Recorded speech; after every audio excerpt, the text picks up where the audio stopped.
Trying to decide how to price your sales funnel offers can be quite tricky. Thankfully, we've got your back. I'm Kathy Olson from Funnel Gorgeous, and my partner Julie has been pricing sales funnels for quite some time, and she's gonna share with you next her best advice on how to price your sales funnels for optimal conversion so that you can make more money. Let's dive in. Types of offers for each type of funnel. And I know you guys were asking questions about pricing. Everybody asks me all the time about the 7s and the 9s, and I don't really know the answer, except statistically things that end in 7 or 9 typically perform better. So that's why there's 7s everywhere, but you could do 9s too if you want to. With an SLO funnel, remember, if we're thinking about that first page, that first offer should be anywhere from $7 to $37. My sweet spot is 27, but I've done it at 37. I've done it at 7. Okay. But I like 27. That first order bump, this is where there's more flexibility. It could be 7, 12, 17, 27, 37. You can even do 47, 57, 67. Okay. And then the OTO, which is the offer that happens after they fill out their credit card information, I would stick to 37 to 97, anywhere in that price range. I'm giving you these super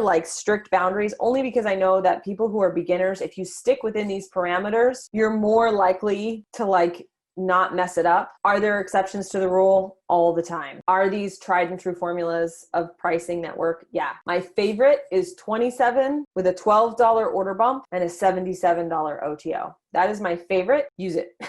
For a webinar funnel, typically, I don't like to use a webinar funnel unless I'm selling something for at least $300. And the reason is because it costs me money to get people to register for the presentation. I like anywhere from $297 all the way up to $2,000. Anything after $2,000 is going to need a phone call. For beginners, most of you will not be able to sell $19.97. You will probably want to hang somewhere in the $4.97 to $9.97 range. The other tidbit of information that I'm going to give you is that pay plans will help your conversion if you are a beginner presenter. Okay. Does it mean that some people will default? Yes. But when I sold a $19.97, which is the highest I would sell off a webinar, I gave a 9 pay of $249. Which allowed my conversions to go up. Did people not finish paying? Yeah, sure, they didn't.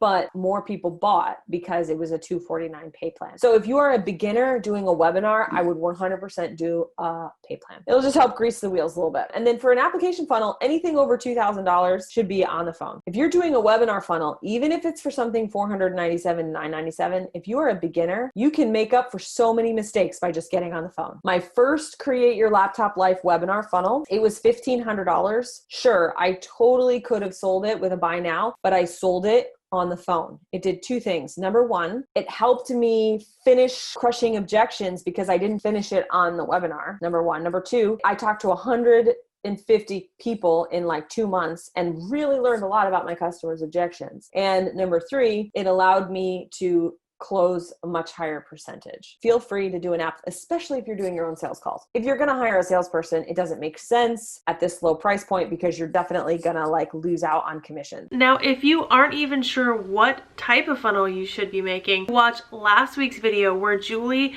dove into the 5 highest converting sales funnels. Click the video on the screen to watch and pick your best sales funnel now. If you love this content, make sure you let us know by liking, subscribing, and see you guys on the next one.